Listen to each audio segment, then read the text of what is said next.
Riding a bike is a wonderful way to get around a city. The average person uses a bike to get to work or to visit a tourist destination. But me, I use it to chase trains. And on this morning, there are a lot of trains to be seen.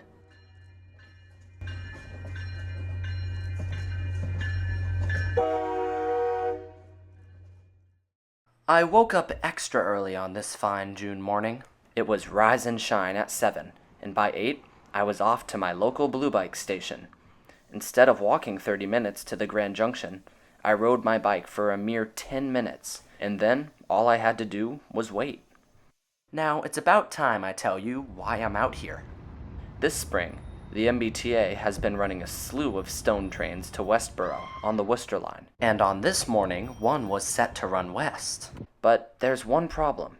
The stone cars are nowhere to be seen. You see, the Northside Work Extra is bringing them here now from the MBTA's Saugus branch. The Saugus branch is where the T loads their stone cars. Finally, around 9 o'clock, I heard the Northside Work Extra get permission onto the Grand Junction with Genset 3248 leading. And there they are, making their way through the MIT campus.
They back their stone cars onto the Grand Junction Runaround, coupling up with a pair of decrepit flat cars.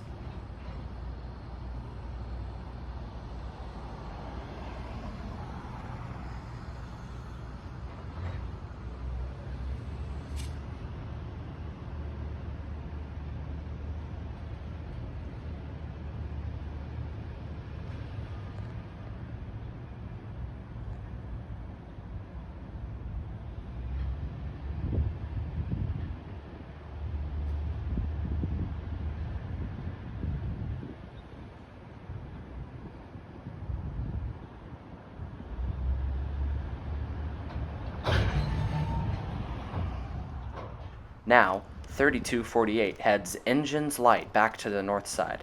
Essentially, engines light means when a train is running with just the engine, no cars.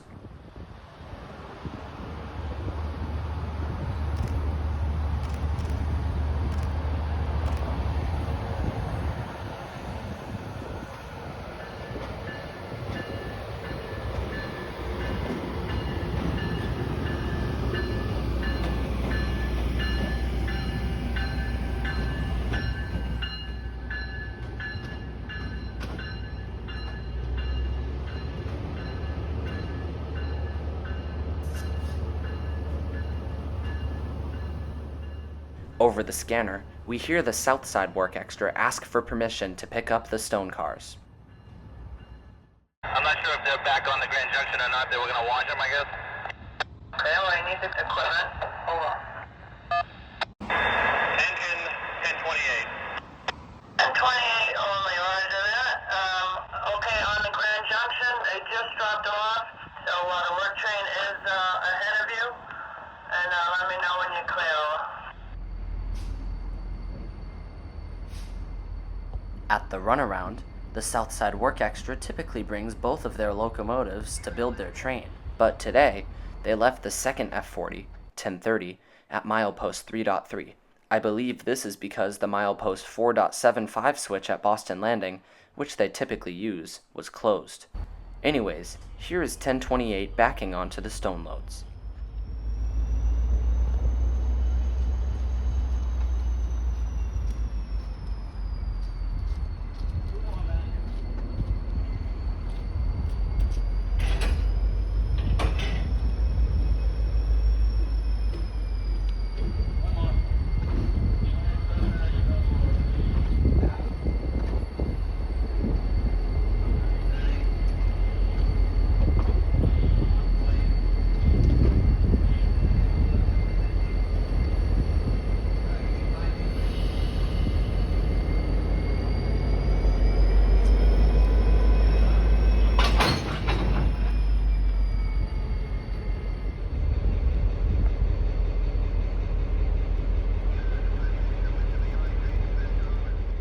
As the extra did a brake check, I whizzed over to the east side of the Boston University Bridge to get a nice skyline shot.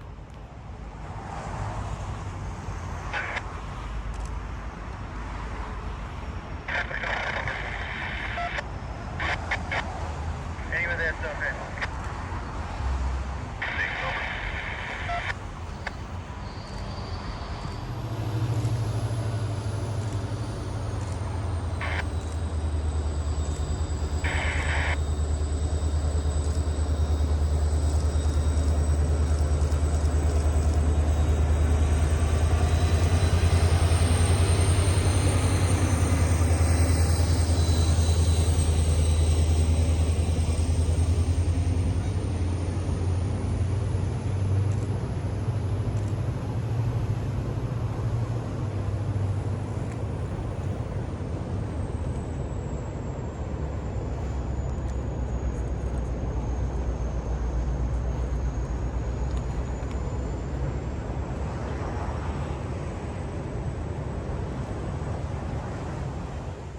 I was still hungry for more, so I went over to the Carlton Street Bridge near CP3, assuming that they would have to clear CP3 before going west. But, unfortunately, they reversed right at 3.3. Here's the dispatcher giving them permission to reverse from their standing position, basically meaning that they could reverse their direction without a signal indication. Work Extra with the MBTA 1028. You have authority to reverse direction from where you stand on the number 1 track. Proceed west to CP6, and I got you lined up to at least CP21. Over.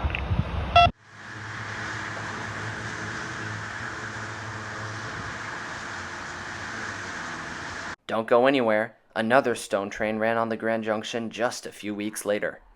Deja vu all over again. I'm sitting on the Grand Junction runaround once again, awaiting the arrival of the Northside Work Extra. They would have the exact same consist today as last time.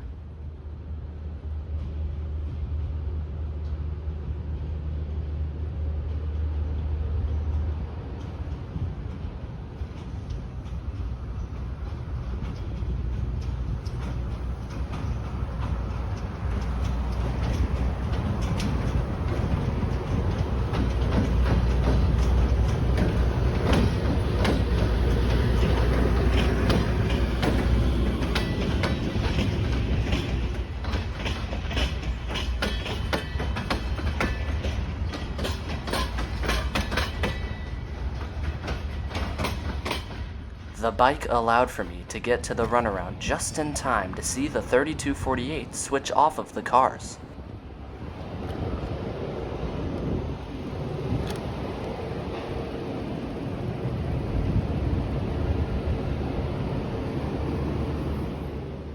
They switch off of their cars at the western end of the runaround and head towards the switch.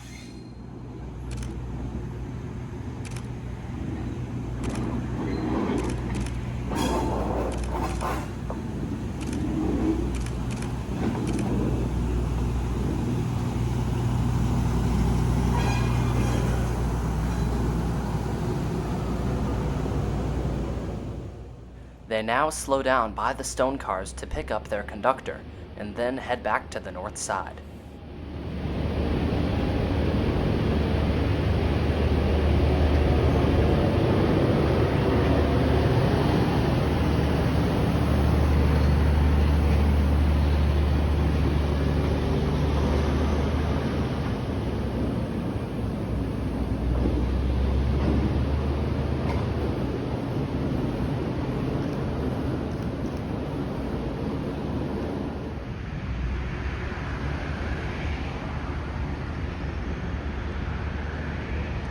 After hearing word that the Southside Work Extra power had cleared Back Bay, I biked over to CP3.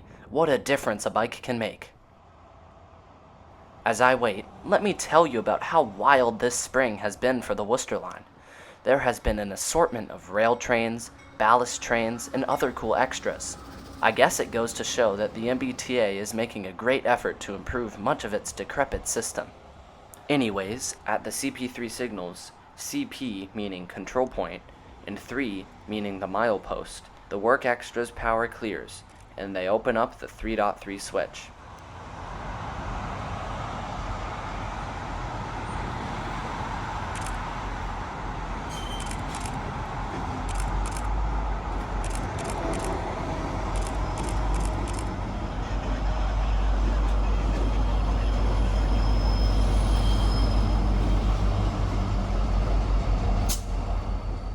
I then headed to the Boston University Bridge to see the power head on to the runaround. To my surprise, today's extra would be bringing both locomotives to the runaround, unlike last time, as heard on my scanner. We have two light engines, the 1028 and the 1030. We're currently at Beacon Park. But how come they brought both locomotives? Well, on this day, the milepost 4.75 switch was in service. So, the double locomotive move was more feasible. However, this made for a much longer train building operation at the runaround.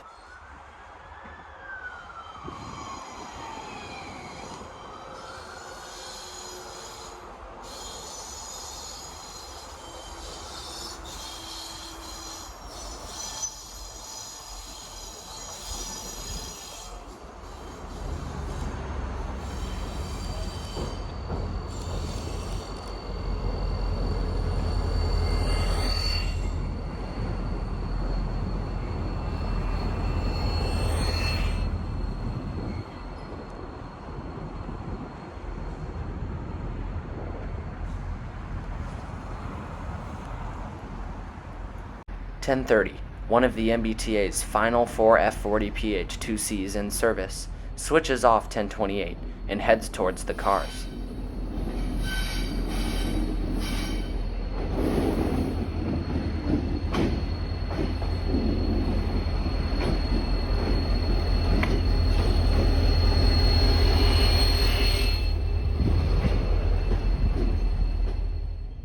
"10:30 now shoves into the ballast loads.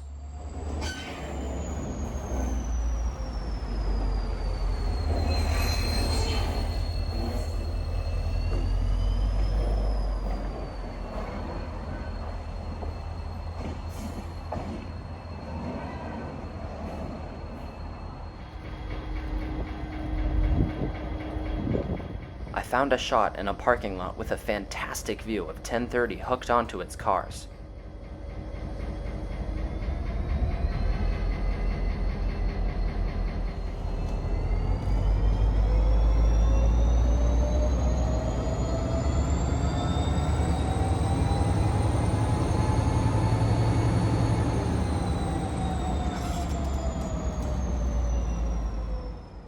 Listen to that genuine F40 roar. It will truly be different once these locomotives are gone.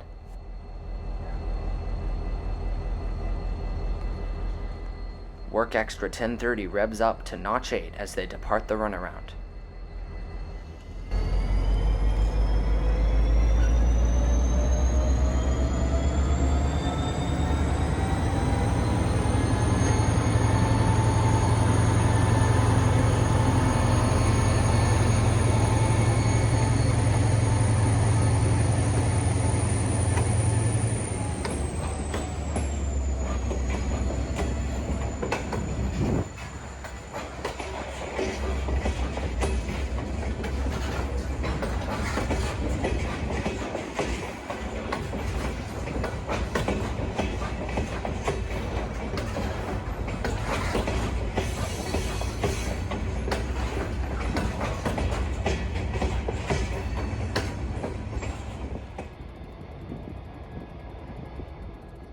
As they shoved into the 1028, I asked the conductor if I could film their switching operation. I got the A-OK. It's always a good idea to ask for permission before filming a crew.